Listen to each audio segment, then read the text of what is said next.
হ্যাঁ হ্যাঁ, মিটিংটা 2টোর দিকে ফিক্স করো। না না, আমি আসছি। বাবা, তুমি কিন্তু আজ আসরের আগে ফিরবে। আজ আমার গেম খেলার জন্য ভালো একটি ফোন আনার কথা।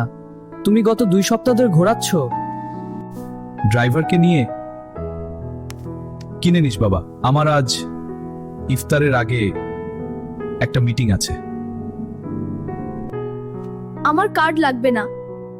তুমি কথা দিয়েছিলে তুমি নিজে আমাকে নিয়ে যাবে। তারিক সাহেব কিছু না শুনেই ফোন কানে দিয়ে বেরিয়ে যান। নাবিল রাগে চোখের পানি মুছে একটা বালিশ ছুঁড়ে মারে দরজায়।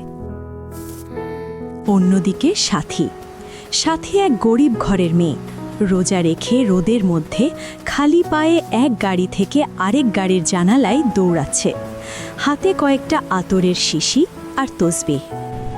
স্যার, একটা আতর নেবেন? খুব সুন্দর ঘ্রাণ, মাত্র 50 টাকা।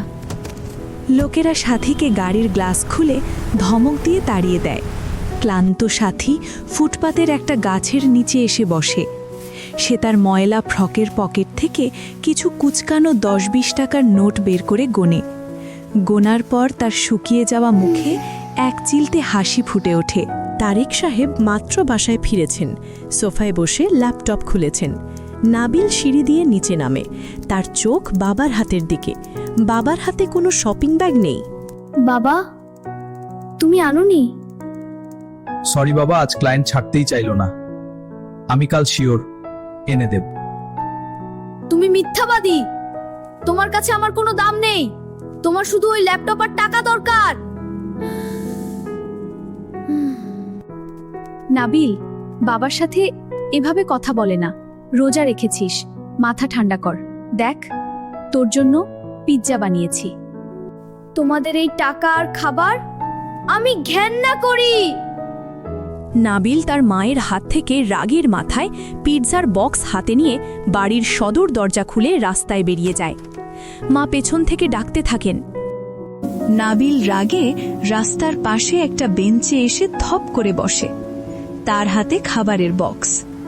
একটু দূরেই সাথী তার আতরের বালা গুছিয়ে রাখছে। সে একটা ছেঁড়া পলিথিন থেকে সাবধানে একটা মরিয়ম খেজুর আর একটা পুরনো প্লাস্টিকের বোতলে সামান্য পানি বের করে রাখল। এই মেয়ে, তুমি এখানে বসে আছ কেন? যাও এখান থেকে। এটা তো রাস্তার বেঞ্চ ভাইয়া, আমি তো আপনার জায়গা নিই নেই। আজান দিলে পানিটা খেয়েই চলে যাব। তোমার ইফতার কোথায়? শুধু এই এক ঢোক পানি আর একটা খেজুর? তোমার বাবা তোমাকে খাবার কিনে দেয়নি? আমার বাবা তো আমি ছোট থাকতেই মারা গেছে ভাইয়া। মা মানুষের বাসায় কাজ করে। গত 1 মাস ধরে মায়ের খুব অসুখ, বিছানা থেকে উঠতে পারে না, তাই আমি আতর বেচি। নাবিল একটু থমকে গেল, তার রাগটা একটু কমল। তাহলে সারাদিন রোজা রেখে এই সামান্য খাবার জুটলো, এতে তো তোমার কান্নাকাটি করার কথা। কেন কাঁদবো ভাইয়া? আজ তো আমার খুব আনন্দের দিন। আনন্দের দিন? আরে কেন?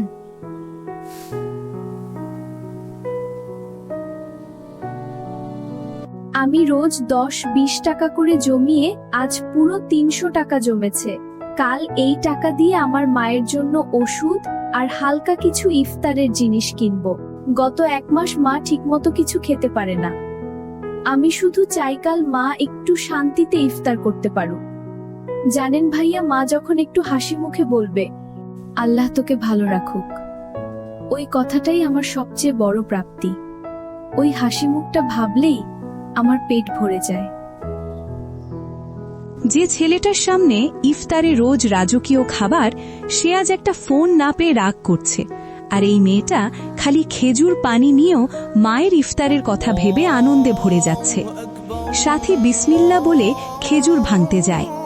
নাবিল তার হাত চেপে ধরে। নাবিল খাবারের বক্স খুলে এগিয়ে দেয়। তুমি শুধু খেজুর আর পানি দিয়ে ইফতার করবে না, আমরা একসাথে করব। এটা নাও ভাইয়া, এত ভালো খাবার আজ তুমি না খেলে আমিও খাব না। তারপর নাবিল আর সাথী দুজনে একসাথে বসে শান্তিতে ইফতার করল। তারপর নাবিল বাসায় ফিরে আসে। বাবা, কই ছিলি? ইফতার করেছিস? আমি তোকে কালকে ফোন কিনে দিব। না বাবা, আমার কিছু লাগবে না। আজ আমি বুঝেছি আমার সবকিছু থাকলেও আমি শুধু না পাওয়া নিয়ে অভিযোগ করেছি। তার বাবার সাথে কথা বলল। বাবা, তুমি আমাকে ওই ফোনের টাকাটা দেবে? আজ আমি আমার এক নতুন বোনের সাথে ইফতার করেছি। ওর মা খুব অসুস্থ। কাল আমি ওদের বাসায় ইফতারের বাজার করে দিতে চাই। আর বাপ, তুমি কি ওর মায়ের চিকিৎসা আর নিয়মিত ইফতারের দায়িত্বটা নিতে পারবে? আলহামদুলিল্লাহ, অবশ্যই। আজ তুই আমাকে শিখিয়েছে টাকা দিয়ে সব হয় না, মন দিয়ে মানুষ হতে হয়। পরদিন বিকেলে নাবিল আর তার বাবা বাজারে গিয়ে সাথীদের জন্য ইফতার আর তার মায়ের জন্য ওষুধ কিনে চলো বাবা, এগুলো নিয়ে ওদের বাসায় দিয়ে আসি। সাথীদের বাসায় গেল নাবিলের মা সহ। সাথীর অসুস্থ মা শুয়ে আছে বিছানায়। নাবিল তার হাতে বাজারের ব্যাগ তুলে দিতেই সাথীর মা বলে উঠল, আল্লাহ তোমাদের ভালো রাখুক। নাবিল চুপচাপ দাঁড়িয়ে আছে, তার মনে যেন প্রশান্তিতে ভরে উঠলে। তারপর সবাই একসাথে বসে তাদের উঠানে ইফতারের জন্য বসল। মাগরিবের আজান দিতে সবাই বিসমিল্লাহ বলে ইফতার শুরু করল। বিসমিল্লাহ। সুখ পাওয়ার মধ্যে নয়, ইফতারে ভাগ করার মধ্যে। ভিডিওটা ভালো লাগলে লাইক দিতে ভুলো না।